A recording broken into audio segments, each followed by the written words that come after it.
Hi hello வணக்கம், welcome to trending kitchen. இன்றைக்கி நம்ம என்ன பார்க்க போகிறோமா? ரசகுல்லா பண்ண போகிறேன். அதுக்கு 2 லிட்ரு பால் ஊற்றிக்கிறேன். ஆவினில் சிவப்பு பாக்கெட்டு 2 லிட்ரு ஊற்றுறேன். நீங்கள் உங்களுக்கு தேவையானதை ஊற்றிக்கோங்க. 1/2 லிட்டருக்கு 100 கிராம் பன்னீர் வரும். இதுலேயே நம்ம பன்னீரும் ரசகுல்லா ரெண்டுமே பண்ணலாமா? ரெண்டுமே பண்ணலாமா? இதுக்கு ஒரே மெத்தடு தான். இதுக்கும் ரசகுல்லாவுக்கும் பன்னீர் ஒரே மெத்தடு தான். இப்போ பால் கொதிக்க வச்சுருக்கேன். ரொம்ப நேரம் கொதிக்கக்கூடாது. கொஞ்சம் நேரம் ஒரு கொதி வந்ததுன்னா அடுப்பை ஆஃப் பண்ணிடணும். பொங்கி வரணுமா, பொங்காமல் இருக்கணும்? இல்லை, ஒரு கொதி வந்துடணும். ஒரு கொதி வந்ததுக்கப்புறம் அடுப்பை ஆஃப் பண்ணிவிட்டு இப்போ 1 ஸ்பூன் வினிகர் விடுவேன். கொஞ்சம் கொஞ்சமாக அப்படி ஊற்றணுமாம்மா? ஆமாம்மா. ஃபஸ்ட்டு 1 ஸ்பூன் ஊற்றி திரைதான்னு பார்க்கணும். அதுக்கப்புறம் இன்னொரு ஸ்பூன் ஊற்றணுமா. இப்போ நான் 1 ஸ்பூன் ஊற்றுறேன். ஊற்றி கொஞ்சம் கண்டிப்பாக அடுப்பை ஆஃப் பண்ணிடணும். அடுப்பை ஆஃப் பண்ணிவிட்டு தான் வினிகர் ஊற்றணுமா.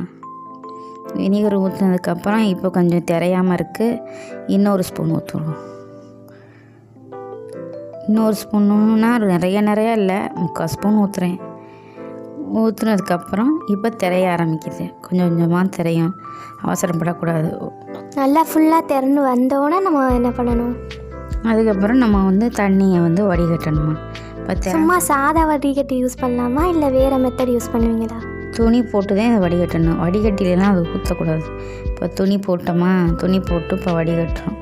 வடிகட்டி ஊற்றினதுக்கப்புறம் நார்மலான வாட்டர், இப்போ கொதிக்கிற தண்ணியிலேருந்து நம்ம சும்மா சாதாரண தண்ணி, பச்சை தண்ணி ஊற்றி இன்னொரு தடவை பண்ணணும். அந்த வினிகரோட டேஸ்ட்டு போகிறதுக்கு. ஆமாம், அந்த வினிகருடைய இந்த ஒரு மாதிரி இருக்கும். ஒரு மாதிரி அந்த ஒரு புளிப்பு தன்மை போகிறதுக்காண்டி நம்ம அலசிடுறோம். அலசிட்டு அதுக்கு மேலே நான் ஒரு வெயிட் வைக்கிறேன். வெயிட் வச்சுட்டு 1 மணி நேரம் ஆகும். வெயிட் வச்சுட்டு 1 மணி நேரம் ஆகும். அதுக்கப்புறம் எடுத்து பார்த்தோம்னா நல்லா தண்ணி பூரா வடிஞ்சு பார்க்க அழகாக இருக்கும். பன்னீர் பார்க்கும் போதே அழகாக இருக்கும். இதுதான் பன்னீரா? ஆமாம். இது கடையில் பொதுவாகவே வாங்காதீங்க. அவங்க எவ்வளோ நாள் செண்டு வச்சு நமக்கு தர்றாங்கன்னு நமக்கே தெரியாது. நம்மளாக செய்யும் போது நம்ம பிள்ளைங்களுக்கு கொடுக்கும்போது ஒரு திருப்தியாக சந்தோஷமாக இருக்கும். இது எவ்வளோ நாள்மா ஸ்டோர் பண்ணலாம்? இது நம்ம ஃப்ரீசரில் ஃப்ரிட்ஜில் நல்லா வச்சுருந்தோம்னா எப்படியும் ஒரு 10 நாள் வரையும் வச்சுருக்கலாம். ஒன்றும் பண்ணாது. நல்லா டப்பா வச்சு மூடி வச்சிட்டிங்கன்னா நல்லாயிருக்கும். இப்படி சின்ன சின்ன பீஸுகள்லாம் போட்டு வைங்க. வச்சு நல்லா மூடி க்ளோஸ் பண்ணி வைங்க. அப்புறம் நான் ரசகுல்லாவுக்கு பண்ணேன். கொஞ்சம் எடுத்து வச்சுட்டேன். பன்னீர் கொஞ்சம் எடுத்து வச்சுட்டு இப்போ ரசகுல்லா பண்ணுறேன். ரசகுல்லாவுக்கு நல்லா தேய்ச்சி மாவு, சப்பாத்தி மாவு மாதிரி இருக்கணுமா. அந்த ரசகுல்லாவுக்கு நல்லா தேய்க்கணும். தேய்க்கிறதுல தான் மேட்டர் இருக்குது. ஆமாம். இதில் சில பேர் மைதா போடுவாங்க, சில பேர் ஒன்று போடுவாங்க. அதெல்லாம் எதுவுமே போடக்கூடாது. இதில் டேஸ்ட்டே இந்த பன்னீரில் நல்ல வெறும் பன்னீர் வச்சு பண்ணுறது தான் டேஸ்ட்டாகவே இருக்கும். அது நல்லா மாவு மாதிரி. இதை விட நல்லா பிசைவாங்க. என்னால் முடியலை, எவ்வளோதான் பிசைய முடிஞ்சிச்சு. ஆனால் இது சாப்பிடவே டேஸ்ட்டாக இருக்குமா? ஆமாம்.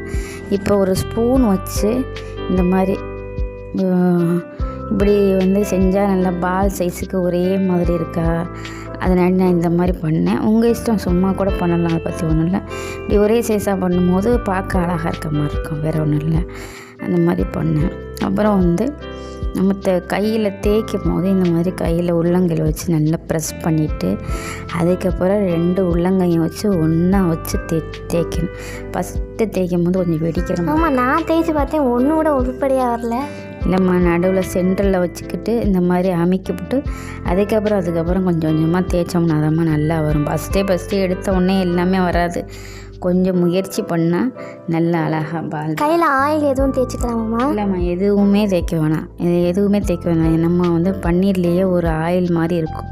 அதனால் நம்ம தேவையில்லாமல் ஆயிலெலாம் போட வேணாம். அப்புறம் 2.5 கப்பு தண்ணி வைக்கிறேன். 1 கப்பு ஜீனி போடுறேன். அது கொதிக்கட்டும். நல்லா கொதிக்கும் போது இது குலோப் ஜாமுக்கு மாதிரி பிசு தன்மை வரணுமா? அந்த மாதிரிலாம் தேவையில்லைம்மா. அந்த மாதிரிலாம் தேவையில்லை.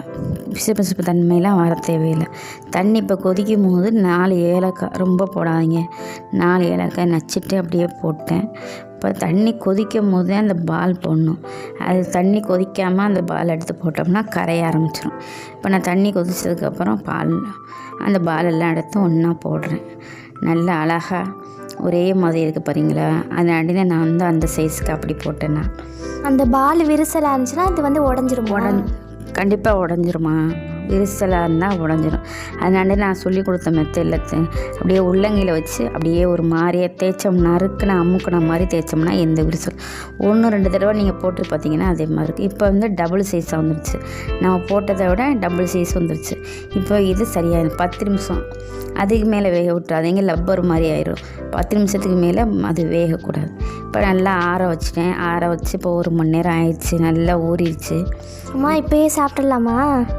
இல்லைம்மா, 1 மணி நேரம் ஊறினதுக்கு அப்புறம் தான் சாப்பிட்ணும். 1 மணி நேரம் ஊறிடுச்சு. இப்போ சாப்பிட ரெடி ஆகிடுச்சு. வெளியில் வாங்கி கொடுக்குறத விட நீங்கள் நம்ம வீட்டில் நம்ம செஞ்சு கொடுத்தா பிள்ளைங்களுக்கு நல்லது. அதையே செஞ்சு கொடுங்க இன்ஷா அல்லாஹ். தேங்க்ஸ் ஃபார் வாட்சிங்.